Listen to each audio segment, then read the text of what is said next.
She texted, "Your brother is sexier than you, just saying." I replied, "Cool." Then I showed the screenshot to my brother's wife at Sunday dinner. The fight that erupted ended 2 relationships. I, 29 male, am sitting in my apartment with a beer, watching my phone blow up with messages I'm not reading. Might as well type this out while it's fresh. My girlfriend Vera, 27, and I have been together for 2 years. Thought things were solid. We'd been talking about moving in together, maybe getting engaged next year. My older brother Dominic, 32, has been married to Lucia, 31, for 5 years. They've got a 2-year-old daughter, Sophia. Every Sunday, my family does dinner at my parents' house. It's tradition. Mom cooks, everyone shows up, we catch up on the week. Vera's been coming for about a year now. She and Lucia always seem to get along great. They'd text about recipes, baby stuff. Vera loves Sophia, normal sister-in-law-to-be things. Thursday afternoon, I'm in a meeting when my phone buzzes. Text from Vera. "Vera, your brother is sexier than you, just saying." I stared at it for a solid minute. Read it again and again. No context, no JK or lol after, just my response. Cool. Put my phone away, finished my meeting, but that text kept bouncing around my head. Why would she send that? What was the point? It felt deliberately cruel. Like she wanted to hurt me or provoke a reaction. Here's the thing. I'm not an insecure guy. Dominic's good looking, sure. He's got the whole tall, dark, and handsome thing going. I'm more average height, average build. Never bothered me. We're brothers, not competitors. But sending that text, that's not comparing appearances. That's something else. I didn't bring it up with Vera. Acted normal when I got home that night. She was on her phone, barely looked up when I walked in. Normal Thursday. Made dinner, watched some show, went to bed. But I screenshot that text. Don't know why. Instinct, maybe. Friday passed, Saturday too. Vera seemed different. Kept checking her phone, smiling at texts. When I asked who she was talking to, she said, "Just Lucia, about tomorrow's dinner." Sunday rolls around. We drive to my parents' place. Vera's chatty in the car, talking about work drama, asking if I remembered to bring the wine. I'm half listening, that text still sitting in my mind like a splinter. We get there. Mom's bustling in the kitchen, Dad's watching golf, Dominic's on the floor playing with Sophia. Lucia hugs us, hello, takes the wine to the kitchen. Normal Sunday. Dinner's great as always. Mom made her famous lasagna. Everyone's talking, laughing. Vera's sitting across from Dominic, and I notice she keeps looking at him. Quick glances when she thinks no one's watching. He's not looking back, just focused on cutting up Sophia's food. Then Lucia asks Vera about some recipe she'd texted about earlier. Vera, "Oh, I haven't had time to look it up yet. Been so busy." "Really? You were texting me all morning about dinner plans." "Right, yeah, just haven't found that specific recipe." Something felt off. Lucia looked confused but dropped it. That's when I made my decision. Me, "Hey Lucia, can I show you something real quick?" I pulled out my phone, opened the screenshot. Me, "Vera sent me this on Thursday, thought you might find it interesting." The table went silent. Lucia took my phone, read the text. Her face went from confused to shocked to furious in about 3 seconds. "What the hell is this?" "It was just a joke. Ethan, why would you?" Turning to Dominic, "Is this why you've been weird all week?" Dominic went pale. Sophia, picking up on the tension, started fussing. Dominic, "Lucia, I don't know what." "Don't? Just don't." "How long? It's not what you think." "How long?" My mom tried to intervene, suggesting we all calm down. Dad took Sophia to the living room, but Lucia was done. The gym meetups, the coffee runs, the texting about recipes, and then Dominic broke. "It's not. We haven't. It's just talking." "Dom." "Yeah," she called him Dom. I'd never heard her use that nickname before. Get out of my sight." Dominic stood up, looked at me with this expression I can't even describe. Guilt? Anger? He started to say something, then just walked out. Vera was crying now, mascara running. "Vera, Ethan, I can explain." "Don't, we're done." You can't just end things over a text. It meant nothing. The text meant nothing, or my brother meant nothing. She couldn't answer that. I left with my parents' lasagna in a Tupperware, drove home alone. Vera had to get an Uber. That was 3 hours ago. My phone's been going nuts ever since. Calls from Vera, Dominic, even my mom. Only person I've talked to is Lucia. She called to say thanks for showing her. Apparently, she'd been suspicious for weeks, but kept telling herself she was paranoid. Turns out just talking included hundreds of texts, meetups when I was at work, and yeah, Vera telling my married brother he was sexier than me was just the latest in a pattern of flirtation. 2 relationships dead at one Sunday dinner. Mom's lasagna never got finished. I'm not sorry. Update 1. Well, the entitlement has reached astronomical levels. Monday morning, I called my apartment complex's office. Vera's not on the lease, thankfully, but I wanted to be proactive. Changed my locks that afternoon. Good thing too, because Tuesday she tried to use her key while I was at work. My neighbor texted me that she was in the hallway for 20 minutes, jamming her key in the lock and cursing. When that didn't work, the bombardment really started. First, it was the texts. I hadn't blocked her yet, needed evidence for the apartment complex if she tried anything. Some highlights. Vera, you're being dramatic. It was innocent. You humiliated me in front of your family. Dominic and I are just friends. You owe me an apology for that stunt. I'm coming to get my things. You better be there. Then came the phone calls to my work. Yeah, she called my office. The receptionist, bless her, recognized the crazy in Vera's voice when she demanded to be transferred to me immediately because it's an emergency. I gave reception a heads up that my ex might call and to not put her through. Apparently Vera tried 3 more times, each time claiming a different emergency. But the real kicker came Tuesday evening. I get a call from Dominic, first time we'd spoken since Sunday. I almost didn't answer, but curiosity won. Me, what? Dominic, Ethan, brother, we need to talk. No, we don't. Look, you took things nuclear for no reason. Lucia's talking about divorce. Divorce. Over some harmless flirting. The audacity. The sheer breathtaking audacity. Me harmless? You were emotionally cheating with my girlfriend. It wasn't cheating. We never touched. And you didn't have to show that text to Lucia. You could have talked to me first. Like you talked to me before pursuing my girlfriend? I wasn't pursuing. Look, just tell Lucia it was nothing, that you misunderstood. She'll listen to you. You want me to lie to your wife to save your marriage that you destroyed? I'm your brother. You were my brother. Now you're just some guy who hit on my girlfriend. He started yelling about family loyalty, how I was destroying his life over nothing, how Sophia needs her parents together. I hung up. 20 minutes later, my mom calls. Ethan, sweetheart, what's going on? Dominic is here and he's a mess. He made his choices, Mom.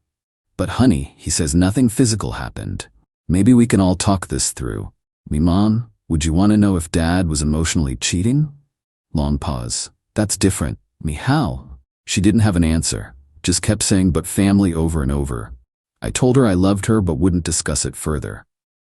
Wednesday morning, I wake up to find Vera's Instagram story. She'd posted a series of quotes about betrayal, fake friends, and karma. The last slide was a selfie of her crying with text overlay, when someone you loved chooses to hurt you for no reason. The comments were wild. Her friends rallying around her, calling me trash, saying she deserved better. One of them, Mona, even commented, "He never deserved you, babe. You were always too good for him." I didn't respond, but Lucia did. Lucia commented, "Interesting take from someone who was texting my husband behind everyone's back. Those screenshots are illuminating." Vera deleted the post within an hour. Then came the flying monkeys. Vera's best friend Gina showed up at my apartment Wednesday evening. Gina. Through the door. "Ethan, I know you're in there. We need to talk about Vera." "No, we don't. Please leave." "She's devastated. You publicly humiliated her. Over what? A compliment about your brother?" Me. "Gina, leave or I'm calling the cops." "Gee, you're pathetic. She's at my place crying her eyes out and you're here playing victim." I started recording on my phone through the door, just in case. "She has stuff here. You can't just keep her things. She can schedule a time to pick them up, with notice. Now leave." More yelling about how I was controlling, abusive, jealous of my brother, etc. I kept recording until she finally left. An hour later, Vera texts. "Vera, I'll be there Saturday at 2 p.m. to get my things. You better not have touched anything." Me, "Fine. You have 30 minutes. Bring boxes." Vera. "I'll take as long as I need." Me, 30 minutes, or I put it all in the dumpster. No response to that. The entitlement is staggering. She betrayed me, got caught, and somehow I'm the bad guy? Dominic betrayed his wife and brother, but I'm wrong for exposing it. The mental gymnastics are Olympic level. Update 2: Saturday's pickup was eventful. Vera showed up at 2 p.m. sharp with Gina and some guy I didn't recognize. Tried to push past me the second I opened the door. Me boxes are here by the door. Already packed. I need to check you got everything. No, take the boxes or leave them. New guy, hey man, just let her look around. Don't be a dick. Who are you?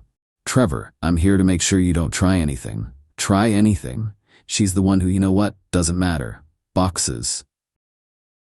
Door, 30 minutes. I stood there with my phone out, openly recording. Trevor tried to posture, stepping forward, but I just pointed to the camera. Me, everything's being recorded for my safety. Please take the boxes and go. They huffed and puffed but took the boxes. Vera made a big show of checking each one, claiming I'd stolen some necklace I hadn't and kept her expensive face cream. It was $12 from Target and she'd left it in my shower 3 months ago. As they're leaving, Vera turns back. Vera, this is all your fault. Lucia and Dom were happy before you opened your mouth. Me, they were happy because Lucia didn't know her husband was cheating. It wasn't cheating. Then why did you hide it? She slammed the door. On her way out. Mature. Sunday. Another family dinner day, but obviously that wasn't happening.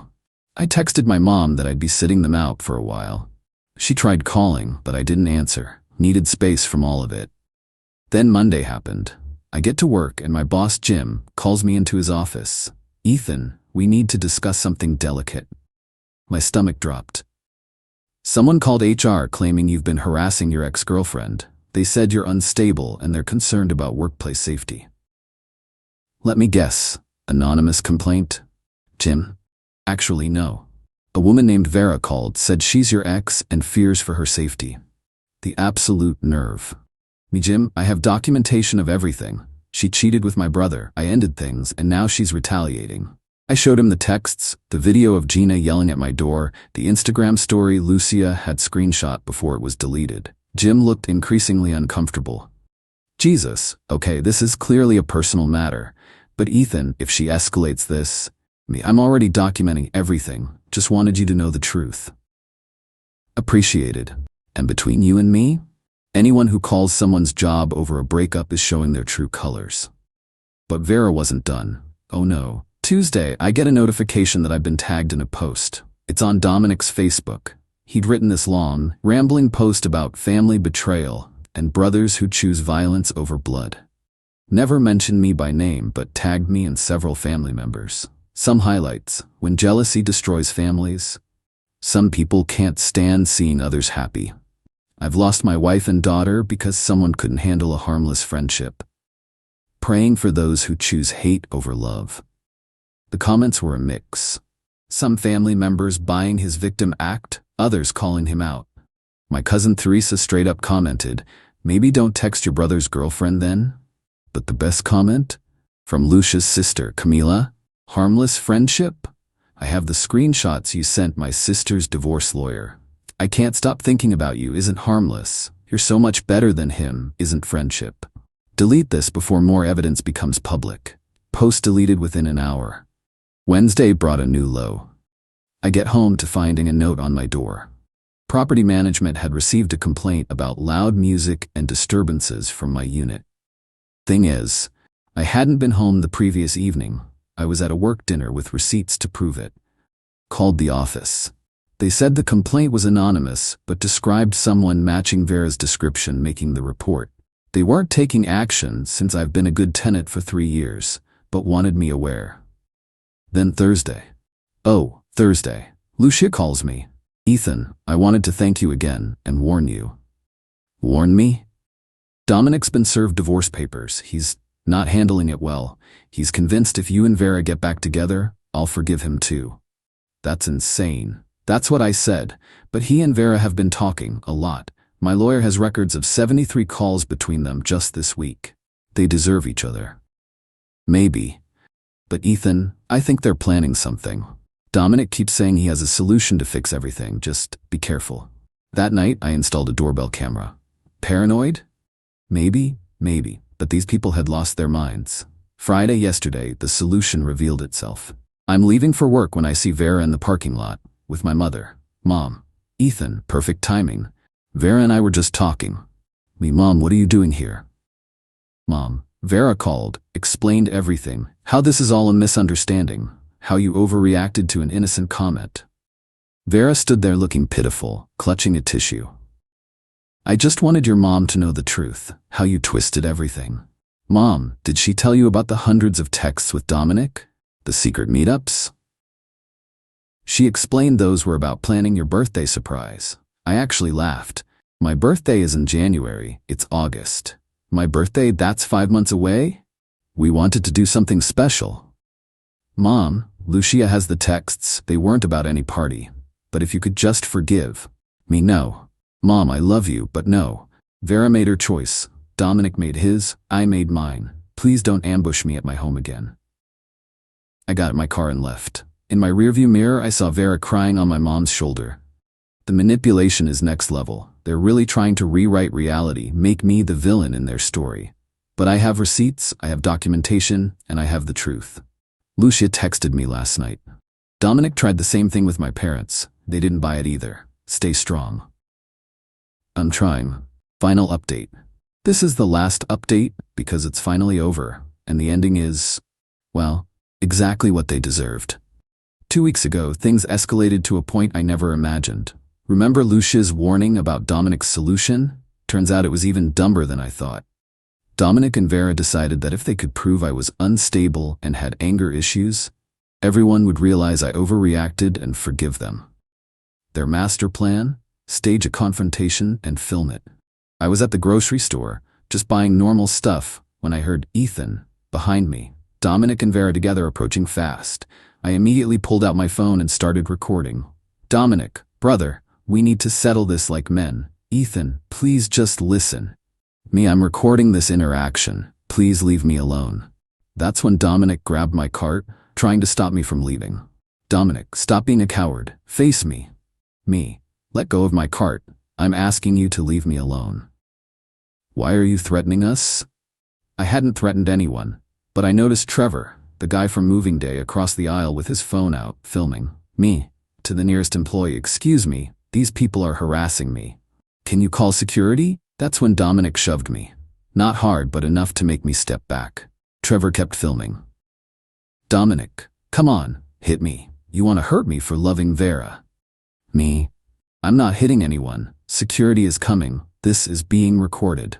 The grocery store security arrived quickly. I showed them my recording starting from when I first saw them. Their recording only showed after Dominic grabbed my cart, conveniently missing him approaching me. Security reviewed the store cameras, saw them follow me through 3 aisles before the confrontation. They were asked to leave. I filed a police report. But here's where their plan completely backfired. Lucia's divorce lawyer, a brilliant woman named Patricia, had warned Lucia that Dominic might try something. So when this happened, Patricia was ready. See, in my state, attempting to provoke someone for the purpose of recording a reaction to use against them legally? That's conspiracy to create false evidence. Add in the harassment at my work, my home, and now in public? Pattern of stalking. I hired my own lawyer, recommended by Patricia, and filed for a restraining order against both Vera and Dominic. The grocery store footage was gold, showed them following me, initiating contact, Dominic getting physical while I remained calm. At the hearing last week, their lawyer tried to play Trevor's edited video. The judge shut it down immediately, wanting to see the full footage from all sources. When the judge saw them following me through the store, me trying to leave multiple times, Dominic grabbing my cart and then shoving me, Vera's theatrical, "Why are you threatening us?" my calm requests for them to leave me alone. The restraining orders were granted immediately. 2 years, no contact, stay 100 yards away from my home and work. But the best part? Patricia used the grocery store incident in Lucia's divorce proceedings as evidence of Dominic's aggressive and unstable behavior. Combined with the emotional affair evidence, it decimated his position. The divorce settlement was brutal for Dominic. Lucia got the house, inherited from her grandmother anyway. 70-30 custody split in Lucia's favor. Supervised visits only for the first 6 months, due to the aggressive behavior. Significant child support. No alimony for him despite being the lower earner, infidelity clause in their prenup. As for Vera, word got around about the grocery store stunt. Her job in PR apparently didn't appreciate employees involved in stalking charges. She wasn't fired, but was encouraged to seek opportunities elsewhere. Last I heard, she'd moved back with her parents 2 hours away. The flying monkeys disappeared once legal documents started flying. Gina actually reached out to apologize, saying she didn't know the full story. I didn't respond. My family is complicated now. Mom finally accepted the truth after seeing the grocery store footage. She cried, apologizing for not believing me. Dad's disgusted with Dominic. They still see him, he's their son. But Sunday dinners are split now. 1 week they have dinner with me, the next with him. Dominic still maintains he did nothing wrong, that I destroyed his life over jealousy. He's living in a studio apartment, seeing Sophia every other weekend under supervision. Vera and him aren't together. Shocker. Relationships built on lies and betrayal don't last. Lucia and I have become friends through this mess. She's doing therapy with Sophia to help process the changes. We grabbed coffee last week and she told me something that made everything worth it. I spent months thinking I was crazy, that I was imagining things. You showing me that text gave me the courage to trust my instincts. Sophia and I are free now. Thank you. As for me, I'm in therapy too. Trust issues are real after something like this, but I'm working through it. Started rock climbing, needed something physical to focus on, met some good people at the gym. Not ready to date yet, but getting there. Looking back, that text wasn't just words. It was a symptom of something rotten. The entitlement to my brother. The entitlement to lie. The entitlement to play victim when caught. The entitlement to harass and stalk when facing consequences. They wanted me to deal with it quietly. To be the good brother, the understanding boyfriend. To enable their betrayal with my silence. Instead, I held up a mirror, and they couldn't handle their own reflection. My phone's been peaceful for a week now. No drama, no manipulation, no fake emergencies. Just quiet. It's nice. To anyone reading this who's dealing with similar betrayal, document everything. Trust your gut. Don't let them gaslight you. And remember, you're not responsible for the consequences of their choices. They made their beds. I just made sure they had to lie in them. Alone.